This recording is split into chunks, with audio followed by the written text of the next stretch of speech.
Ассалаумағалейкум. Қыс мезгілінде осындай скважиналарыңыз, құбырларыңыз, су құбырлары қатып қалған жағдайда болатын болса, дәл осы видеоны көрулеріңізді сұраймыз. Видеомызға лайк басып, арнамызға тіркеліп кетіңіздер, комментарий қалдырып кетіңіздер.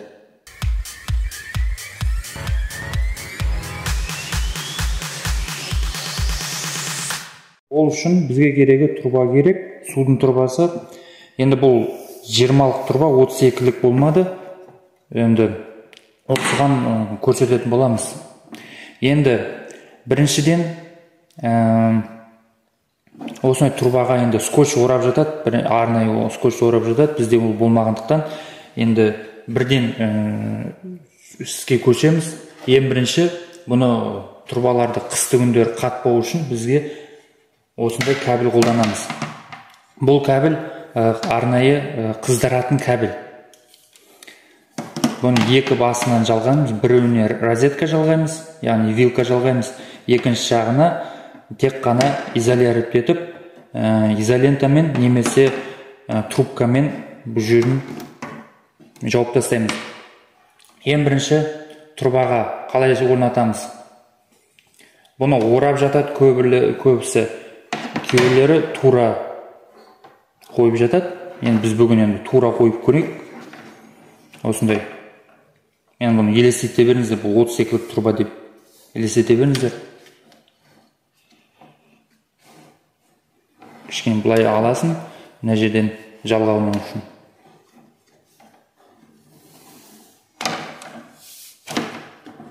Бұны крепить ету үшін бізге керегі осындай пластмасс, осындай хомуттар керек.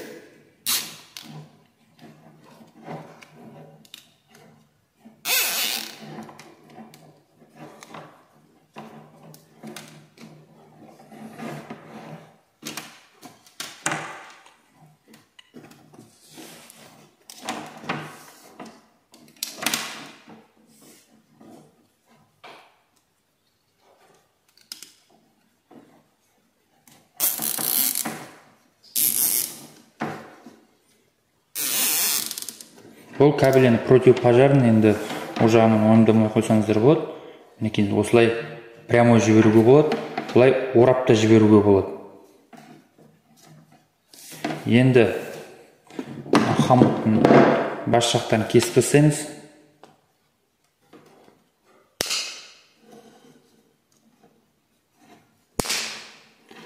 Ал енді одан кейін біз бұған утеплитель салуымыз керек. Утеплитель не үшін? Өйткені бұл ішінде жылу сақталу үшін. Бізде осындай утеплитель саламыз. Енді мұнда енді емін-еркін кіріп кетеді. 32-лік трубаға енді кішкене осы жерін кесіп кіргізіп жатады. Одан кейін сыртын, бұның сыртын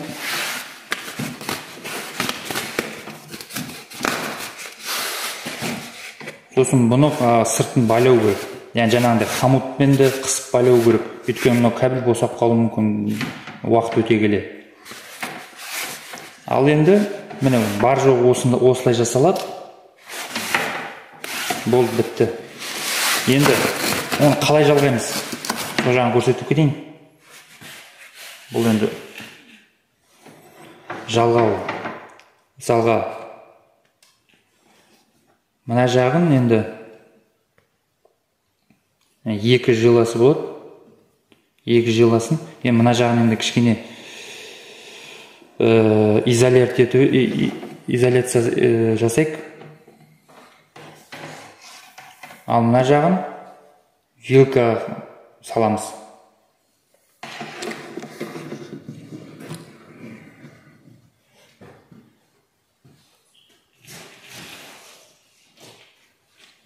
Ол үшін бізге осындай трубкалар керек. Мына енді аралары жақсы, ашық. Сыртынан сразу изолентамен орап тастауға болады. Немесе осындай хомутпен, осындай трубкамен кигізіп, осындай трубкамен кигізіп қыздырып тастауға болады. Бұл трубканы екіге бөлейік. Бұл ұзындау. Әкеңіздер.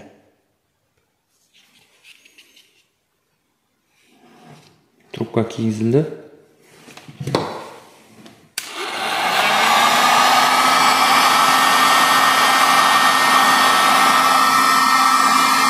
Осындай пенмен қолданамыз.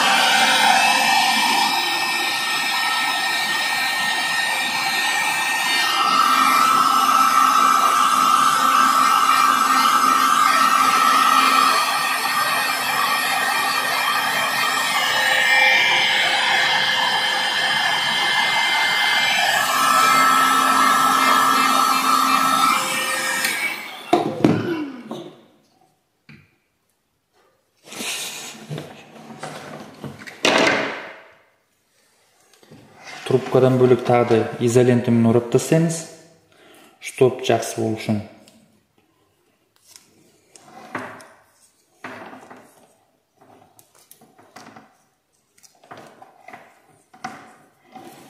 Сыртын осындай изолентамен орап тастаймыз.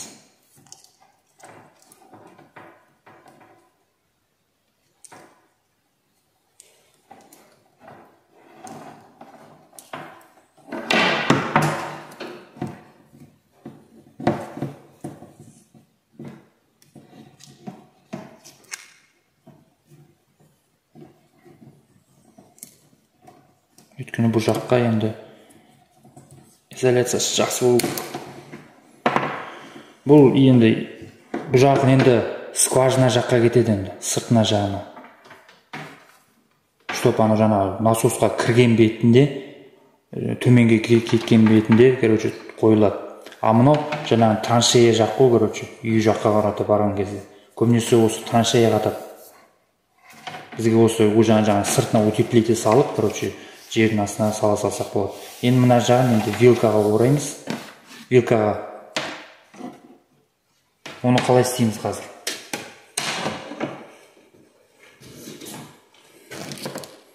Міне вилка. И мына жақ осындай.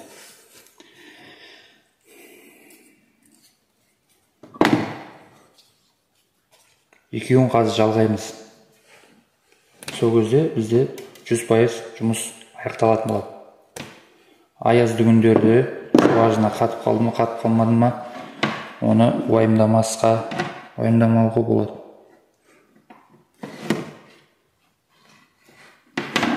Изоляциясы өте қалың.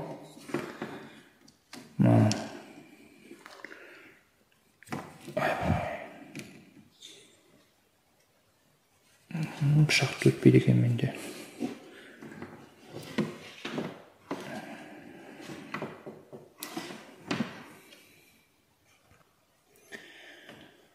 Осын тағы осындай трубканы мынаған тағып жібереміз.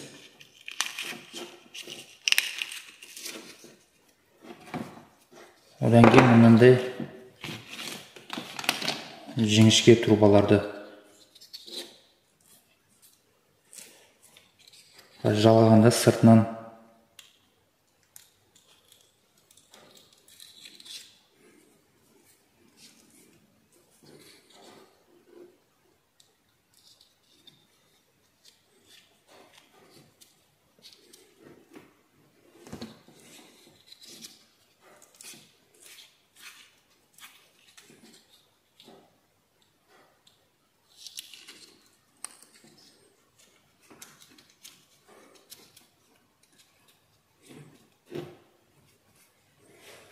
мына біздің утепление қыздыртатын кабель.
Біреуін жалғадық, енді екіншісін жалғаймыз.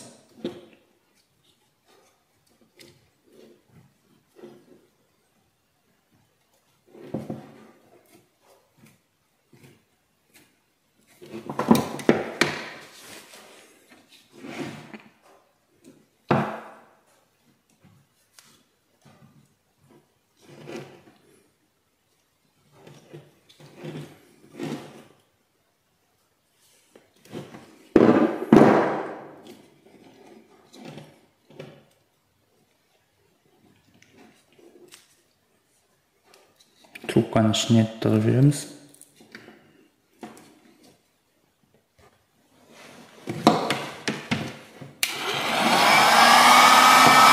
Фенмен қыздырамыз.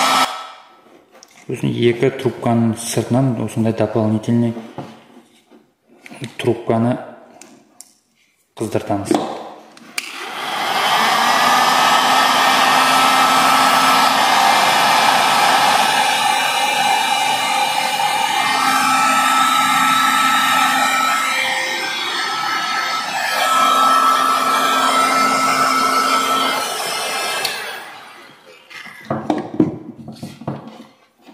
Мәйгеніздер. Мына жағын үйдің ішінде тоққа тығамыз. Сол кезде осы соединениемен осы траншея арқылы кетеді. Сонда мынау қызатын болады. Ішінен мұз бәрі қатып қалмайды.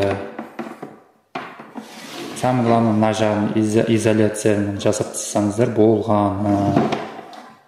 Видео ұнаған болатын болса, тіркелеміз. Кем кетігі болатын болса, комментарияға жазып айтыңыздар.